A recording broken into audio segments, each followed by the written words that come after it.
যতদিন বাংলাদেশ থাকবে ততদিন উচ্চারিত হবে জুলাই যোদ্ধাদের নাম। জুলাই আগস্ট গণ অভ্যুত্থানের স্মৃতি শুধু ইতিহাস নয়, তা হয়ে উঠেছে বাংলাদেশের জাতীয় চেতনার অবিচ্ছেদ্য অংশ। যতদিন বাংলাদেশ থাকবে ততদিন উচ্চারিত হবে জুলাই আন্দোলনের শহীদ, আহত ও সংগ্রামীদের নাম। এমনই মন্তব্য করেছেন যুব ও ক্রীড়া উপদেষ্টা এবং বৈষম্য বিরোধী আন্দোলনের অন্যতম নেতা আসিফ মাহমুদ। শুক্রবার 18 জুলাই সকালে বাংলাদেশ চীন মৈত্রী সম্মেলন কেন্দ্রের সামনে অনুষ্ঠিত প্রতীকী ম্যারাথনে অংশ নিয়ে তিনি এসব কথা বলেন। তিনি আরও বলেন, জুলাই আগস্ট অভ্যুত্থানের স্বপ্ন বাস্তবায়ন একটি ম্যারাথনের মতোই। সময় যতই লাগুক, দেশপ্রেম আর সংগ্রামের শক্তিতে আমরা সেই স্বপ্ন বাস্তবায়ন করবই।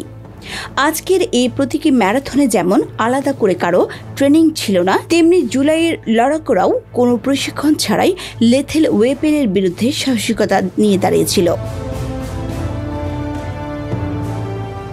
আসিফ মাহমুদ বলেন, স্বাধীনতা পরবর্তী বাংলাদেশে নাগরিক মর্যাদা ও সাম্যের জন্য যে লড়াই জুলাই মাসে হয়েছিল তা কেবল একটি সময়ের আন্দোলন ছিল না, বরং ছিল একটি নতুন রাষ্ট্র কাঠামোর স্বপ্ন। সেই স্বপ্ন আজও অসম্পূর্ণ এবং সেই কাজ করতে সবাইকে নিজ নিজ জায়গা থেকে ভূমিকা রাখতে হবে। ম্যারাথন শেষে বিজয়ীদের হাতে পুরস্কার তুলে দিয়ে এক আবেগঘন বক্তব্যে ক্রীড়া উপদেষ্টা বলেন, যতদিন বাংলাদেশের নাম থাকবে ততদিন উচ্চারিত হবে জুলাই আন্দোলনের শহীদ, আহত ও জুলাই যোদ্ধাদের নাম।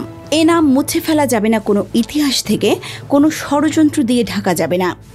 অনুষ্ঠান শেষে শহীদ পরিবারের সদস্যদের হাতে সম্মাননা স্মারক তুলে দেওয়া হয় এবং আহতদের প্রতি কৃতজ্ঞতা প্রকাশ করা হয় আয়োজকদের পক্ষ থেকে।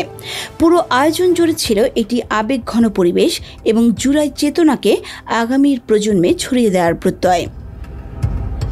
প্রতিবেদনে ছিলেন মিতু রুকায়া, কণ্ঠে আফনান পার্লি, ওয়ার্ল্ড ভিউজ।